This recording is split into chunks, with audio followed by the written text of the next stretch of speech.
अस्सलाम वालेकुम, मैं हूं Sheikh Umar. City India news में आप तमाम का इस्तकबाल है। आइए देखते हैं स्पेशल रिपोर्ट। पेगासस पर ममता बनर्जी का दावा। तो टॉपिक शुरू करने से पहले आप तमाम से गुजारिश करूंगा कि वीडियो को लाइक शेयर करते हुए हमारे इस यूट्यूब चैनल को सब्सक्राइब ज़रूर कर लीजिए ताकि ऐसी ही दिलचस्प और मालूमाती वीडियोस आइंदा भी आपको मिलती रहें। चीफ मिनिस्टर मगरबी बंगाल और तृणमूल कांग्रेस की सरबराह ममता बनर्जी ने दावा किया है कि जासूसी सॉफ्टवेयर पेगासस इन्हें भी फरोख्त करने की कोशिश की गई थी ताकि रियासत में अपोजिशन को निशाना बनाया जा सके, उनके फ़ोन टैप किए जा सकें और उनकी जासूसी की जा सके। ममता बनर्जी ने दावा किया है कि 3 साल पहले कुछ लोग मगरबी बंगाल पुलिस से रुजू हुए थे और कहा था कि वो ये सॉफ्टवेयर 25 करोड़ रुपए में बेचना चाहते हैं। जब ये तजवीज़ उनके सामने आई तो उन्होंने ये तजवीज़ मुस्तरद कर दी क्योंकि उनके ख्याल में किसी के भी शख्सी मामलात में मदाखलत नहीं की जानी चाहिए। इजहार ख्याल की आज़ादी होनी चाहिए और किसी की जासूसी नहीं की जानी चाहिए।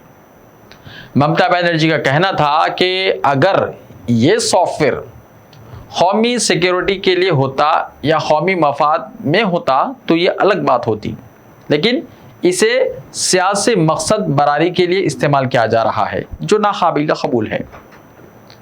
ममता बनर्जी का सबसे अहम दावा यह है कि इस सॉफ्टवेयर को बीजेपी इख्तियार वाली कई रियासतों ने ख़रीदा है। यह भी हकीकत है कि कुछ अरसे पहले कई तहकीकाती सहाफ़ती इदारों ने यह इंकशाफ किया था कि हिंदुस्तान में सैकड़ों अपोजिशन कायदीन, मरकज़ी वज़रा और जजेस तक के फ़ोन टैप किए गए हैं, उनकी जासूसी की गई थी। इसराइल ने दावा किया था कि यह सॉफ्टवेयर सिर्फ हुकूमतों को फ़रोख्त किया गया है। ऐसे में ममता बनर्जी का दावा बेबुनियाद नहीं हो सकता। इसकी जांच की जानी चाहिए। मरकज़ी हुकूमत की जानिब से भी इस सॉफ्टवेयर की खरीदी का मसला और इसके इस्तेमाल के खिलाफ सुप्रीम कोर्ट में दरख्वास्त दायर की गई थी, जिनकी समाअत का सिलसिला अब भी जारी है। ऐसे में एक रियासत की चीफ मिनिस्टर की जानिब से इस तरह का इंकशाफ किया जाना इंतहाई अहमियत का हामिल है। इसको नज़रअंदाज नहीं किया जा सकता। इस सारे मामले की जांच करते हुए हक़ाइक़ को मंजर आम पर लाने की ज़रूरत है।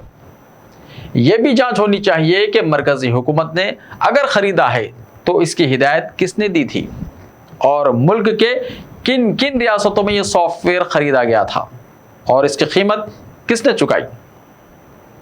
हिंदुस्तान में किसी की प्राइवेसी में मदाखलत की गुंजाइश नहीं है। हर शख्स को दस्तूर में उसकी आज़ादी और हुकूक दिए गए हैं। अगर हुकूमतें सियासी अगराज़ व मकासद के लिए इस तरह की कोशिशें करती हैं तो यह इंतहाई अफसोसनाक अमल है। इससे जमहूरी ढांचे को भी नुकसान हो सकता है। अपोजिशन के वजूद पर सवाल पैदा होने लगे हैं। जिस तरह से अपोजिशन को मुसलसल निशाना बनाया जा रहा है, इसमें ये अंदेशे बेबुनियाद नहीं हो सकते कि कई अपोजिशन कायदीन को निशाना बनाने के लिए उनके फ़ोन टैप किए गए, उनके फ़ोन तक रिसाई हासिल करते हुए जासूसी की गई। ये सब कुछ गैर क़ानूनी काम है। अगर हुकूमतें ये गैर क़ानूनी काम करती हैं तो फिर इसकी संगीनी का अंदाज़ा लगाना मुश्किल नहीं होगा। जो इंकशाफ सहाफ़ती इदारों की जानिब से किया गया था, एक तरह से उसकी तौसीक़ होती नज़र आ रही है। सुप्रीम कोर्ट में हुकूमत ने अभी तक वाज़ेह अंदाज में ये नहीं कहा है कि आया पेगासस सॉफ्टवेयर इसने ख़रीदा था या नहीं। अगर ख़रीदा था तो इसकी इजाज़त किसने दी थी, इसकी कीमत किसने चुकाई और किस मद से यह रकम खर्च की गई, किस महकमे के बजट से इसकी अदायगी की गई। ये सारे सवाल हैं जिनका जवाब दिया जाना चाहिए। ममता बनर्जी के इंकशाफ के बाद मज़ीद अपोजिशन कायदीन को मरकज़ी और रियासती हुकूमतों की जानिब से निशाना बनाए जाने के अंदेशे और भी तक़वियत पाने लगे हैं। मुल्क की अदालतें भी इस तरह के इंकशाफात का नोट लेती हैं तो तहक़ीक़ात मुस्तहकम हो सकती हैं। खुद ममता बनर्जी से इस मामले में मज़ीद मालूमात हासिल की जा सकती हैं।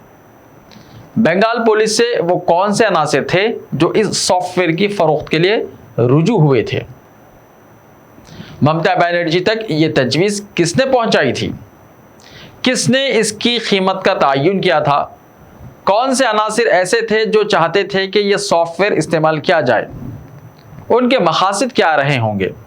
ان سارے امور کو ملک کے عوام کے سامنے لانے کی ضرورت ہے۔ یہ کہنا غلط نہیں ہوگا کہ جاسوسی کی گئی ہے اور اس سے اپوزیشن کو نشانہ بنایا گیا ہے۔ یہ ملک کے وفاقی ڈھانچے کے اصولوں کے خلاف اقدام رہا ہے اور اس کی مکمل اور غیر جانبدارانہ تحقیقات کر کے حقائق کو عوام کے سامنے لانا چاہیے اور ان عناصر کو بھی بے نقاب کرنا چاہیے جو یہ سافٹ ویئر فروخت کر رہے ہیں۔ ایسے ہی تازہ ترین خبروں کے لیے ہمارے اس YouTube چینل کو سبسکرائب کرتے ہوئے اس کے بیل آئیکن کو پریس کر لیجئے۔ لائیو ویڈیوز دیکھنے کے لیے پلے اسٹور سے ہمارے ایپ سٹی انڈیا نیوز کو ڈاؤن لوڈ کریں، لنکس ڈسکرپشن میں موجود ہیں۔ تو ملتے ہیں کل، تب تک کے لیے اپنا خیال رکھیے، اللہ حافظ۔ تاکہ ایسی ہی دلچسپ اور معلوماتی ویڈیوز آئندہ بھی آپ کو ملتی رہیں۔